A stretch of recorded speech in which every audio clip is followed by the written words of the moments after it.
Viral di media sosial, seorang nenek di Surabaya, Jawa Timur diusir sekelompok orang dari rumahnya.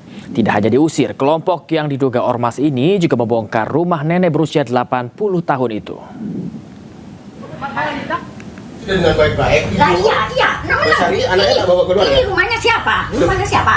Kan tunjukkan rumahnya siapa? Kan tunjukkan, saya minta surat itu tidak ditunjuk. Saya sudah menunjukkan. Sekarang kita sudah nggak bicara surat, percuma bicara surat. Mau ini saya punya kok nggak bicara surat. Ayo ibu keluar. Ayo. Inilah rekaman video saat nenek berusia 80 tahun diusir sekelompok orang dari rumahnya di kawasan Jalan Sambi Kerep, Surabaya. Nenek bernama Elina Wijayanti ini bahkan diseret hingga diangkat paksa keluar rumah. Tidak hanya itu, sejumlah berkas pribadinya juga dirampas oleh sekelompok orang ini. Bahkan rumah Elina dibongkar hingga rata dengan tanah. Akibatnya, Elina melaporkan peristiwa yang dialaminya ke Polda Jawa Timur.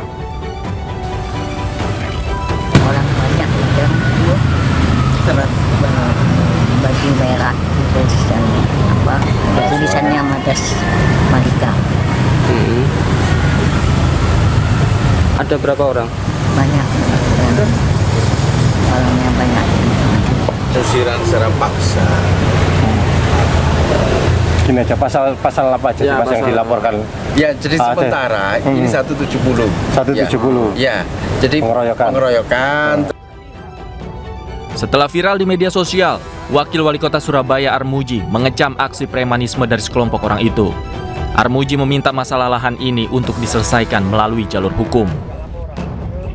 Saya nggak melihat benar dan salah, enggak. Melihat kemanusiaannya itu loh. Itu melihat kemanusiaannya. Semua orang melihat seperti itu. Bener, sampean pendidikan mas juga ngerti. Sampean bayari korak itu piro sih Pak? Nah, saya kira proses hukum ya enak, sah, semuanya legal, smooth, dan tidak terjadi keributan. Hingga saat ini, kasus pengusiran dan sengketa tanah tersebut masih ditangani Polda Jawa Timur. Dari Surabaya, Jawa Timur, Rahmat Ilyasan, iNews melaporkan. Di mana ini diguyur hujan deras sejak Kamis sore hingga malam hari, ratusan rumah Perumnas 3 Kota Bekasi, Jawa Barat dilanda banjir. Warga mendesak Pemkot Bekasi segera perbaiki sistem drainase.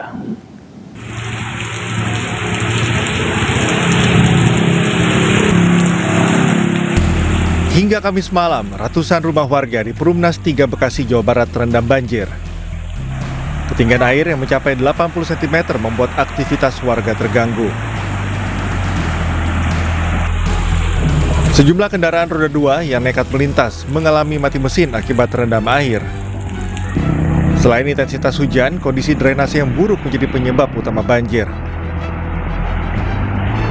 Sepi usahanya. Sepi. Berarti keganggu Pak De ya? Pak De, harapannya apa sih Pak De? Biar jalan nih nggak banjir langganan terus. Betulin. Perumnas 3 Arenjaya merupakan salah satu perumahan di wilayah Kota Bekasi yang kerap dilanda banjir. Warga berharap pemerintah Kota Bekasi segera memperbaiki sistem drainase yang buruk agar persoalan banjir segera teratasi. Dari Bekasi, Jawa Barat, Rahmat Hidayat, iNews melaporkan. Hujan deras membuat aliran kali di Kelurahan Kalijaga, Kota Cirebon meluap hingga merendam permukiman warga. Puluhan warga pun terpaksa dievakuasi ke tempat yang lebih tinggi untuk menghindari banjir. Apa ya? Ini kalau tambah tinggi yang di tengah kasihan. Hujan deras yang melanda kota Cirebon membuat sejumlah aliran sungai meluap dan merendam rumah warga pada Kamis malam. Bahkan saat banjir terjadi, ketinggian air mencapai 1,5 meter. Dengan menggunakan perahu karet, petugas dari BPBD Kota Cirebon mengevakuasi puluhan warga korban banjir ke tempat yang lebih tinggi. Banjir rutin terjadi setiap akhir tahun yang disebabkan tingginya curah hujan dan mengakibatkan air kali meluap. Begitunya langsung tinggi, nggak kecil dulu langsung tinggi gitu. Langsung tinggi, langsung masuk karena rumah dari juga? kali, langsung masuk rumah. Berarti ini tuh rutin? Rutin tiap tahun Mas. Oh rutin tiap tahun? Tiap tahun. Cuma sekarang paling parah? Paling parah sekarang. Kira-kira berapa rumah sih Apanya yang kena tuh? Kayaknya semuanya ini di sini tuh. Puluhan atau gimana? Ratusan? Ya, puluhan. Ratusan Mas. Kalau rumah di sini mah. Ratusan. Selang beberapa jam kemudian, banjir perlahan surut dan warga langsung membersihkan sisa-sisa lumpur yang masuk ke dalam rumah. Dari Cirebon, Jawa Barat, Mahardika, iNews melaporkan. Belasan kamar indekos di Kebonjeruk, Jakarta Barat ludes terbakar. Akibat kejadian ini pemirsa, seorang penghuni kos menderita luka bakar. 19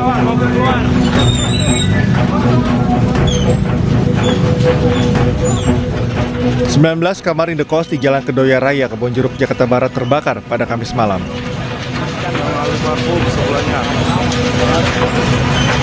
Peristiwa bermula saat api muncul dari salah satu kamar penghuni kos yang berada di lantai bawah. Jarak kamar yang berdekatan membuat api dengan cepat membesar dan menyambar ke bagian kamar lainnya. Api berhasil dipadamkan 1 jam kemudian dengan menerjunkan 7 unit mobil damkar. Selain berhasil memadamkan api, petugas juga berhasil mengevakuasi penghuni kos yang terjebak di lantai 2 bangunan. Sementara penyebab pasti kebakaran masih dalam proses penyelidikan.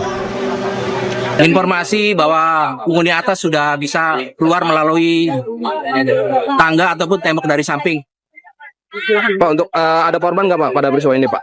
Sampai saat ini ada korban yang luka bakar di lantai bawah. Dan alhamdulillah sudah bisa diselamatkan. Untuk saat ini sudah dalam proses ke rumah sakit terdekat melalui ambulan. Berapa orang Pak korbannya izin Pak? Untuk korban 1 orang. Untuk jenis kelaminnya wanita atau perempuan. Akibat kejadian ini, 1 penghuni kos menderita luka bakar dan langsung dilarikan ke rumah sakit terdekat. Dari Jakarta, Miftahul Ghani, iNews melaporkan. Pemirsa, sebuah bangunan roboh nyaris menimpa anak-anak saat bermain di Koja, Jakarta Utara. Selain itu, pemirsa, 4 mobil mewah dan 1 sepeda motor ringsek.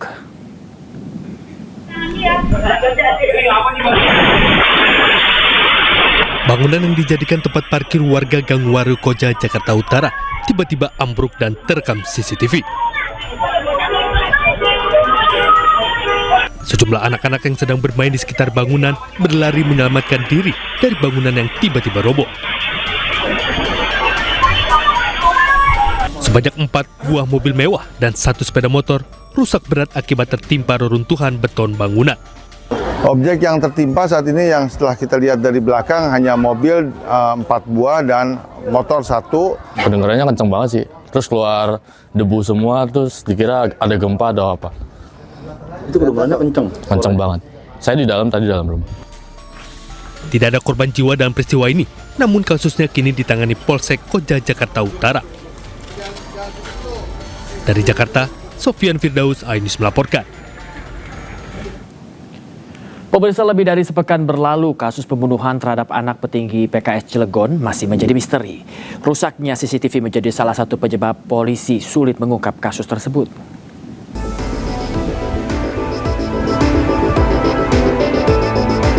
Sudah hampir 10 hari berlalu, kasus pembunuhan terhadap anak petinggi PKS di Kelurahan Ciwaduk, Kota Cilegon, Banten belum terungkap. Rumah mewah tempat korban ditemukan tewas mengenaskan ini pun masih terpasang garis polisi. Sementara keluarga korban kini menempati rumah lain. Polisi menyebut mengalami sejumlah kendala, diantaranya karena CCTV di rumah tersebut sudah lama rusak. Ditambah lagi pada saat kejadian ataupun setelah kejadian, kondisi hujan lebat sehingga banyak jejak yang hilang saat olah tempat kejadian perkara. Hingga kini polisi telah memeriksa 18 saksi dari pihak keluarga dan non-keluarga. Gimana sih Bang? Kendala yang menjadi kendala oleh kita adalah di rumah itu CCTV aktif terakhir itu tahun 2023. Itu sudah kita tanyakan kepada pemilik rumah, lalu tidak adanya security yang berjaga 24 jam di lokasi rumah tersebut. Sebelumnya pada Selasa 16 Desember lalu, seorang anak berusia 9 tahun bernama Muhammad Excel Harman Miller ditemukan tewas bersimbah darah dalam rumah mewahnya. Diduga anak Dewan Pakar PKS Kota Cilegon Maman Suherman ini dibunuh karena ditemukan 19 luka tusuk dan 3 luka akibat benda tumpul di tubuhnya. Dari Cilegon, Banten, Iskandar Nasution, iNews melaporkan. Berhati-hatilah jika ada pihak-pihak tertentu yang meminta identitas Anda seperti KTP. Di Pasuruan, Jawa Timur, seorang pegawai perusahaan leasing memanfaatkan identitas puluhan orang untuk mengajukan kredit motor fiktif hingga menimbulkan kerugian miliaran rupiah.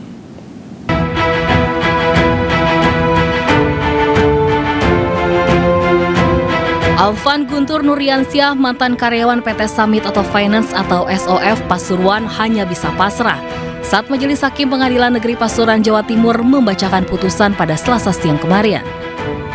Dalam persidangan, terdakwa asal Desa Ketegan, Kecamatan Rejoso dijatuhi hukuman 2 tahun penjara. Perbuatannya terbongkar setelah perusahaan melakukan audit internal pada Februari 2024. Ditemukan 8 debitur yang data pekerjaannya sudah dimanipulasi. Peran terdakwa adalah meyakinkan pimpinan perusahaan agar mendapat persetujuan kredit. Padahal debitur tersebut tidak memiliki penghasilan tetap atau baru saja kehilangan pekerjaan. Modusnya, setelah kredit lolos dan unit kendaraan motor diantar, terdakwa mendapatkan keuntungan Rp500.000 per unit. Akibatnya perusahaan mengalami kerugian mencapai Rp172 juta. Sementara 3 orang yang diduga menjadi pelaku utama dalam perkara ini kini berstatus DPO petugas. Bagi masyarakat atau karyawan finance yang mencoba-coba untuk bermain dengan mafia, dengan apa, dipikir lagi lah, karena itu kan bagaimanapun merugikan gitu ya. Selain merugikan, dia juga akan rugi di belakang kan. Jadi saya pun sebagai penasihat hukum Alvan menunggu respon dari jaksa juga. Kalau jaksa banding, saya juga akan banding. Selanjutnya, Alvan Guntur dijebloskan ke penjara Lapas Kota Pasuruan untuk menanggung atas perbuatannya. Akibat warga masih banyak mengungsi dan wilayah terisolasi, Aceh Utara perpanjang tanggap darurat. Bupati Aceh Utara Ismail Ajalil menginstruksikan agar camat terus memantau distribusi pangan.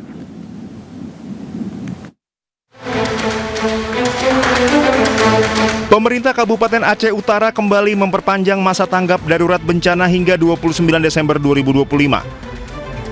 Lebih dari 4.000 rumah hilang dan 7.000 rumah lainnya rusak akibat banjir bandang yang melanda pada 26 November lalu. Bupati Aceh Utara Ismail Ajalil menginstruksikan agar camat terus memantau distribusi pangan dan memastikan seluruh lokasi terdampak mendapat perhatian, bukan hanya wilayah yang viral. Maka kita perpanjangkan tanggap darurat. Berapa lama? Kita rencanakan masih dalam minggu 7 hari. 7 hari supaya tenda masyarakat dapat semua tempat tinggal. Kemudian kita lagi melaksanakan huntara. Bencana banjir bandang ini berdampak hampir ke seluruh Kabupaten Aceh Utara sehingga diperlukan kerja keras dan perhatian bersama dalam penanganan serta pemulihan pasca bencana. Dari Kabupaten Aceh Utara, Armia Jamil Anyus melaporkan. Di tengah bencana banjir dan longsor yang melanda Kabupaten Pd Jaya Aceh, ada kisah perjuangan seorang jurnalis yang tak banyak diketahui publik. Ia adalah Jamal Pangwa, jurnalis Anyus TV wilayah Pd Jaya yang terus bertugas menyampaikan informasi meski dirinya juga terdampak bencana. Seperti apa perjuangannya? Berikut kisahnya. Di Pd Jaya, Jamal Pangwa di Murah 2. Selamat malam Davi, di posko pengungsian di Desa apa nih? Desa Bencana banjir dan longsor yang melanda Kabupaten Pd Jaya Aceh sejak Kamis 26 November 2025. Di saat sebagian warga berjuang menyelamatkan diri, seorang jurnalis Anyus TV, Jamal Pangwa, justru meninggalkan keluarganya demi menjalankan tugas peliputan. Dengan kamera di tangan, Jamal Pangwa menyusuri wilayah-wilayah terdampak bahkan hingga ke daerah yang terisolir. Lumpur tebal, genangan air, dan medan sulit tak menjadi penghalang untuk merekam setiap fakta di lapangan. Tak hanya merekam gambar dan mewawancarai narasumber, Jamal Pangwa juga harus berjibaku dengan keterbatasan listrik dan sinyal internet. Ia kerap berpindah lokasi demi menemukan titik jaringan agar hasil liputannya dapat terkirim ke Jakarta tepat waktu. Di lokasi bencana, Jamal sering menjumpai warga yang masih trauma, bahkan belum makan selama berhari-hari. Pd Jaya Aceh, selamat malam. Jamal. Tangis anak dan wajah lelah para korban menjadi pemandangan yang menguatkan tekadnya untuk terus menyampaikan suara mereka ke layar kaca. Namun, di tengah tugas dan penderitaan warga Pidi Jaya, kabar duka juga datang dari keluarganya. Rumah mertua Jamal di Aceh Utara turut terdampak banjir dan longsor. Air setinggi lebih dari 2 meter merendam rumah, memaksa keluarganya mengungsi ke tempat yang lebih aman. Di mana di sini di gedung ini ada menampung. Nah, kesulitan saya lagi ketika saya sudah meliput, sudah mengambil gambar, baterai HP saya lobet karena saat itu listriknya padam. Nah, ketika saya meliput, saya mencari di mana ada lokasi yang memiliki listrik yang menggunakan genset. Saya cas HP-nya, lalu saya pergi lagi untuk mencari sinyal internet yang bisa saya kirim video-video saya ke kantor ke Jakarta. Meski dilanda kegelisahan sebagai anggota keluarga, Jamal Pangwa tetap memilih bertahan di lapangan. Baginya, tugas jurnalis bukan sekedar pekerjaan, melainkan amanah untuk menyuarakan penderitaan masyarakat korban bencana. Di balik setiap tayangan bencana yang tersaji di layar kaca, ada perjuangan dan pengorbanan jurnalis di lapangan. Kisah Jamal Pangwa menjadi potret dedikasi insan pers yang tetap berdiri tegak meski badai juga menerpa keluarganya sendiri yang tak pernah terlihat kamera.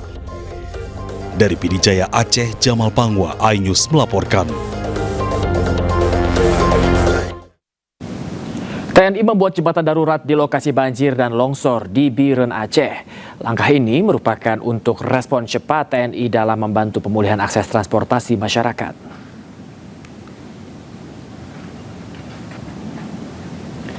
Personil TNI Kodim 0111 Biren bersama dan masyarakat bahu-membahu melaksanakan pemasangan jembatan di Desa Matang Bangka, Kabupaten Biren, Aceh.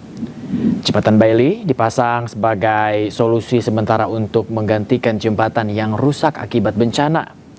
Sejumlah alat berat juga dikerahkan agar proses pemasangan dapat berlangsung lebih cepat. Dengan terpasangnya jembatan Bailey, diharapkan akses transportasi warga Desa Matang Bangka dan wilayah sekitarnya dapat kembali normal.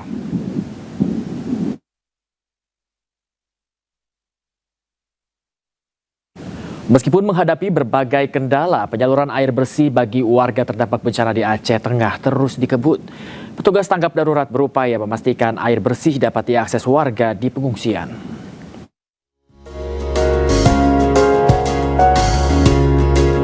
Di tengah keterbatasan akses dan kondisi darurat, distribusi air bersih terus dilakukan Kementerian Pekerjaan Umum ke berbagai titik pengungsian di Aceh Tengah. Pasokan air disalurkan melalui mobil tangki air, serta didukung fasilitas sanitasi meliputi hidran umum, toren air, toilet portable, bioriti, hingga instalasi pengolahan air mobile. Pada tahap awal penanganan, tugas menghadapi tantangan wilayah terdampak yang terbesar di 16 kabupaten kota dengan jumlah pengungsi mencapai 775.000 jiwa. Sejumlah daerah sempat terisolir akibat kerusakan jalan dan jembatan. Meski demikian, distribusi tetap diupayakan agar kebutuhan dasar warga tidak terganggu. Ribuan terima kasih kepada Kementerian Pekerjaan Umum yang telah memberikan air bersih yang dimana dapat digunakan untuk memasak, mencuci makanan dan kebutuhan warga lainnya. Hingga 20 Desember 2025, penanganan telah menjangkau sejumlah daerah di Aceh termasuk Aceh Tengah dan sekitarnya. Berbagai sarana pendukung terus dioperasikan melalui menjaga keberlanjutan layanan air bersih bagi para pengungsi. Pemirsa, bersama MNC Peduli kita bantu korban banjir dan longsor di Aceh, Sumatera Utara dan Sumatera Barat dengan berdonasi melalui rekening Yayasan Jalinan Kasih. Dan pemirsa, kita ke informasi berikutnya. Satuan Tugas Penertiban Kawasan Hutan meminta klarifikasi terhadap 27 perusahaan terkait dengan banjir bandang dan longsor yang menerjang Aceh, Sumatera Utara, dan Sumatera Barat. Jaksa Agung RI ST Burhanuddin sampaikan klarifikasi sebagai bagian dari investigasi awal untuk menelusuri kemungkinan aktivitas usaha terhadap bencana. Ia juga mengungkap berdasarkan hasil klarifikasi serta analisis Pusat Riset Interdisipliner ITB, Satgas PKH menemukan korelasi kuat antara banjir bandang dan alih fungsi lahan di daerah aliran sungai. Terkait hal tersebut, Satgas PKH merekomendasikan investigasi lanjutan terhadap seluruh subjek hukum yang dicurigai, baik perusahaan maupun perorangan.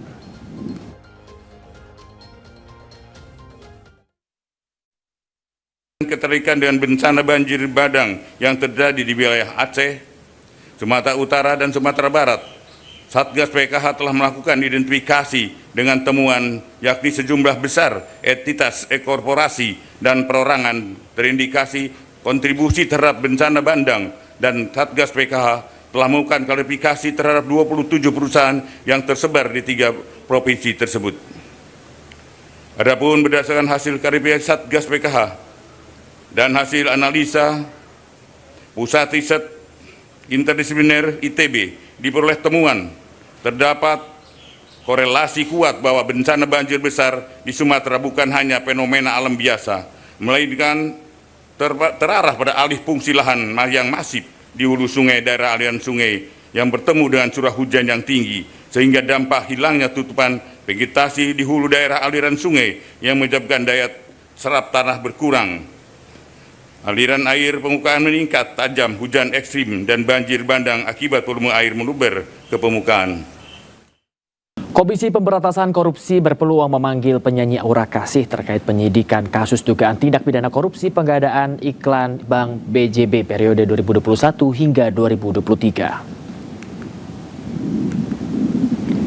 Juru bicara KPK, Budi Prasetyo, mengatakan penyidik akan mengusut aliran uang korupsi yang menyeret mantan Gubernur Jawa Barat Ridwan Kamil. KPK tegaskan penyidik tak akan berhenti dan akan menelusuri dugaan korupsi tersebut. Budi juga menyebut akan mengecek informasi aliran uang dalam kasus dugaan korupsi dari ex-Gubernur Jawa Barat Ridwan Kamil ke banyak pihak, termasuk informasi aliran uang ke selebritas Aura Kasih. Informasi dari masyarakat seperti ini tentu ini menjadi pengayaan bagi penyidik dan ini penting. Nanti kami akan cek validitas dari informasi tersebut. Dan jika masyarakat memiliki data ataupun informasi awal yang valid, silakan bisa disampaikan kepada kami. Nanti kami akan cek dan tentunya nanti bisa dilakukan konfirmasi kepada pihak-pihak yang bisa menjelaskan terkait dengan informasi tersebut. KPK memfasilitasi tahanan kasus korupsi untuk melaksanakan ibadah Natal 2025. KPK juga membuka kunjungan khusus bagi keluarga tahanan pada Kamis 25 Desember 2025.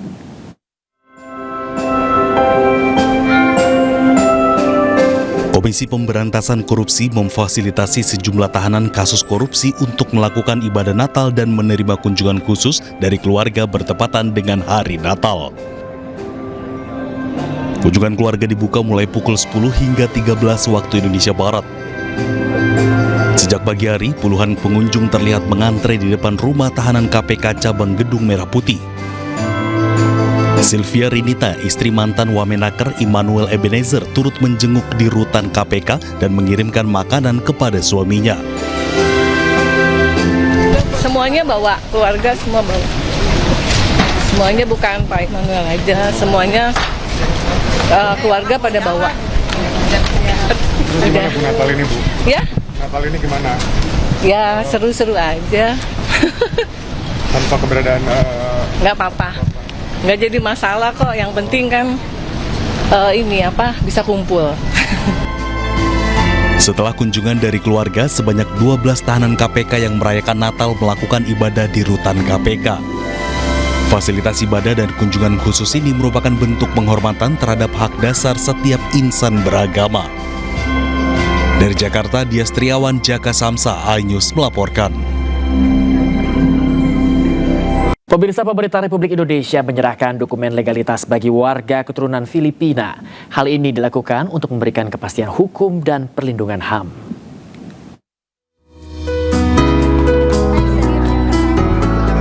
Pemerintah Republik Indonesia melalui Dirjen Imigrasi menyerahkan dokumen legalitas bagi warga keturunan Filipina dan kartu izin tinggal terbatas tarif Rp0 kepada 4 warga keturunan Filipina di Kota Bitung, Sulawesi Utara.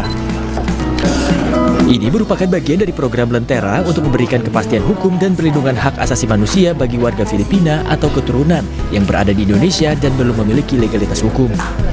dan warga negara kita yang di Filipina sudah diverifikasi dan sudah diberikan izin tinggal oleh pemerintah Filipina sebanyak 640 orang. Nah, kita pada hari ini baru mengasihkan 4 orang ya, bagi warga negara Filipina memberikan izin tinggalnya dan sudah memberikan penegasan bagi warga negara Indonesia sebanyak 4 orang ada di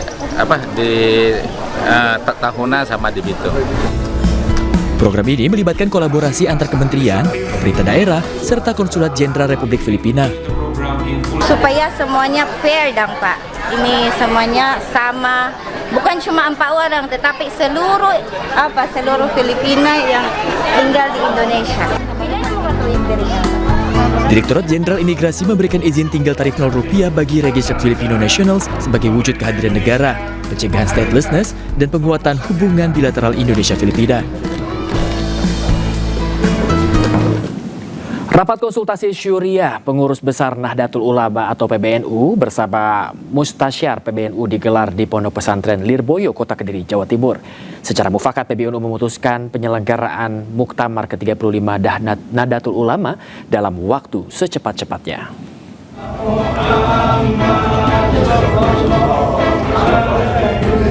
Pengurus besar Nahdlatul Ulama PBNU menggelar rapat konsultasi syuriah. Acara yang bertempat di Pondok Pesantren Lirboyo, Kota Kediri, Jawa Timur dihadiri oleh Ketua Umum PBNU Kiai Yahya Khalil Stakuf dan Rais Am PBNU Kiai Miftahul Akyar. Pertemuan ini menghasilkan keputusan PBNU akan menyelenggarakan Muktamar ke-35 Nahdlatul Ulama dalam waktu secepatnya. Keputusan tersebut diambil setelah mencermati dinamika internal PBNU yang dinilai terus mengalami eskalasi sejak munculnya perbedaan pandangan terkait kepemimpinan organisasi. Hasil pertemuan pada hari ini memutuskan kesepakatan seperti berikut ini. Muktamar ke-35 Nahdlatul Ulama akan diselenggarakan dalam waktu secepat-cepatnya dan penyelenggaraannya diserahkan kepada PBNU, dalam hal ini Rais Am dan Ketua Umum yang menjadi mandataris Muktamar Lampung, dengan melibatkan mustasyar, sesepuh NU, pengasuh pesantren di dalam menentukan waktu, tempat, dan kepanitiaannya. Rapat konsultasi syuriah PBNU dengan Mustasyar PBNU menegaskan komitmen para ulama untuk mengedepankan musyawarah dan persatuan sebagai fondasi utama dalam menyelesaikan dinamika internal organisasi. Dari Kota Kediri, Jawa Timur, Afnan Subagio, A-News melaporkan.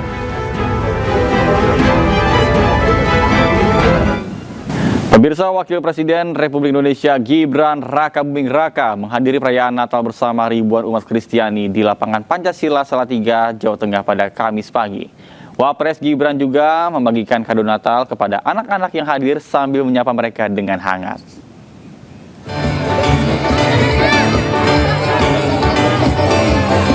Wakil Presiden Gibran Rakabuming Raka menyambangi masyarakat di Kota Salatiga, Jawa Tengah dalam rangka menghadiri perayaan Natal 2025 bersama ribuan umat Kristiani di lapangan Pancasila Kamis pagi. Wapres Gibran menyebut kunjungan kali ini sejalan dengan arahan Presiden Prabowo Subianto agar seluruh jajaran pemerintah terus memperkuat semangat toleransi, menghormati keberagaman, serta menjaga persatuan bangsa di tengah perbedaan keyakinan. Sebagai wujud kepedulian, Wapres Gibran mengajak umat Kristiani mendoakan saudara-saudara di Aceh, Sumatera Utara, dan Sumatera Barat yang terdampak bencana. Semoga Natal tahun ini membawa berkah untuk Bapak Ibu semua.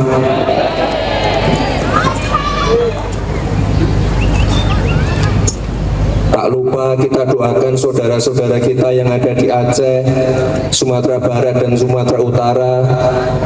Kami dari pemerintah terus mengupayakan untuk percepatan penanganan dan pemulihan pasca bencana. Wapres Gibran juga membagikan kado Natal kepada anak-anak yang hadir sambil menyapa mereka dengan hangat. Kehadiran Wapres Gibran sekaligus menjadi wujud nyata komitmen pemerintah dalam mendukung kerukunan antar umat beragama di berbagai daerah. Dari Kota Salatiga, Jawa Tengah, Lurisa Lulu, A-News melaporkan. Pemirsa, perayaan Christmas Celebration MNC Group digelar hikmat di studio RCTI Plus Kebon Jeruk, Jakarta Barat. Acara Natal juga dibalut dalam solidaritas dalam membantu sesama dengan memberikan donasi lewat MNC Peduli bagi mereka yang membutuhkan. Lagu puji-pujian menggema dengan khusyuk dan hikmat dalam ibadah dan perayaan Natal MNC Group yang digelar di studio RCTI Plus Kebon Jeruk, Jakarta Barat. Dengan mengangkat tema Allah hadir untuk menyelamatkan keluarga, acara Natal ini dihadiri langsung Eksekutif Chairman MNC Group Haritanu Sudibyo, Eksekutif Chairwoman MNC Group Liliana Tanu Sudibyo, dan keluarga. Melalui kegiatan ini, MNC Group sekaligus menunjukkan komitmen sosialnya dengan memberikan bantuan melalui MNC Peduli yang diserahkan secara simbolis kepada Ketua Umum MNC Peduli, Angela Tanu Sudibyo, untuk selanjutnya disalurkan kepada masyarakat yang membutuhkan. Jadi kita minta Tuhan, kita doakan, kita terus kemudian kita berusaha kerjakan bagian kita dan sabar, ketoklah terus, pasti pintu akan dibukakan bagi kita. Selamat Natal 2025 dan selamat menyambut tahun 2026. Kiranya sukacita Natal menyertai kita semua. Dari Jakarta, Wenda Nura, Irian Syawahyudi Sutrisno iNews melaporkan. Pemirsa, Paus Leo ke-14 memimpin misa malam Natal di Basilika Santo Petrus pada Rabu malam waktu setempat. Hal ini menandai Natal pertamanya sejak terpilih menjadi Paus.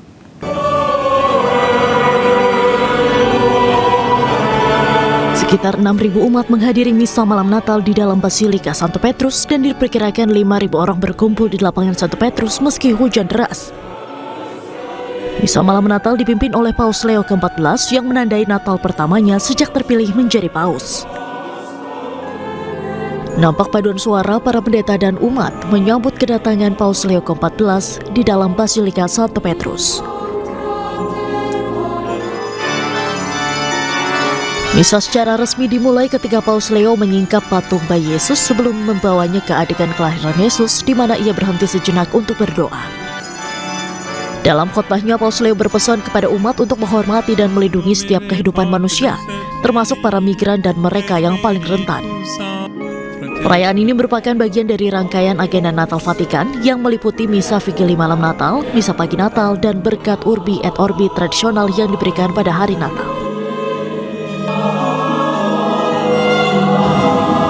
Pemirsa, perayaan Natal kembali digelar di kota Bethlehem, tepi barat, setelah terhenti selama 2 tahun akibat perang Israel-Hamas di Gaza.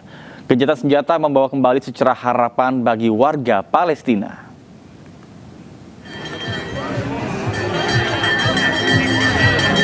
Perayaan Natal di tanah kelahiran Yesus Kristus, kota Bethlehem, tepi barat Palestina, kembali digelar usai terhenti selama 2 tahun akibat perang Israel-Hamas di Gaza. Ribuan warga Palestina memadati Menger Square di pusat kota Bethlehem untuk melakukan rangkaian ibadah Natal yang dipimpin oleh Patriark Latina Yerusalem, Kardinal Pierbattista Pizzaballa. Perayaan Natal turut dimeriahkan oleh barisan pramuka dari berbagai kota di tepi barat yang berparade sambil memainkan alat musik berhiaskan kain tartan dan bendera Palestina. Lebih dari 700 petugas dikerahkan untuk memastikan kedatangan Patriark dengan selamat di Menger Square dan Gereja Kelahiran Yesus. Warga setempat pun mengungkapkan kegembiraannya atas kembalinya perayaan Natal di tanah kelahiran Yesus. مهد المسيح كل سنة وانتم سالمين وإن شاء الله ينعاد علينا وعلى الشعب الفلسطيني بالسلام والمحبة ومنخبر كل العالم يجوا على فلسطين لأنه إحنا الشعب منحب السلام ومنحب المناسبات وجميع الأديان ومنحب الطوائف كلها وكل عام وانتم بخير. Perayaan Natal di Bethlehem membawa pesan dan doa perdamaian untuk menghentikan segala bentuk kekerasan di tanah Palestina. Pemirsa, umat Kristen di Provinsi Suwaida, Suriah Selatan memperingati Natal dengan perayaan yang sederhana. Mereka berdoa menyalakan lilin dengan dekorasi pohon Natal yang sederhana sebagai tanda berkabung atas mereka yang tewas selama kekerasan musim panas lalu. Uskup Agung Keuskupan Bosra Hauran Jabal Al-Arab dan Golan mengatakan bahwa gereja sengaja mengurangi perayaan sebagai bentuk solidaritas dengan keluarga yang berduka. Provinsi Suwaida menyaksikan bentrokan kekerasan musim panas lalu antara suku-suku Baduy dengan pasukan yang bersekutu dengan pemerintah dan transisi di satu pihak, dan kelompok Druze yang sempat di tempat lain. Kekerasan ini pun berakhir setelah beberapa perjanjian gencatan senjata dan menewaskan sedikitnya ada 1.800 orang.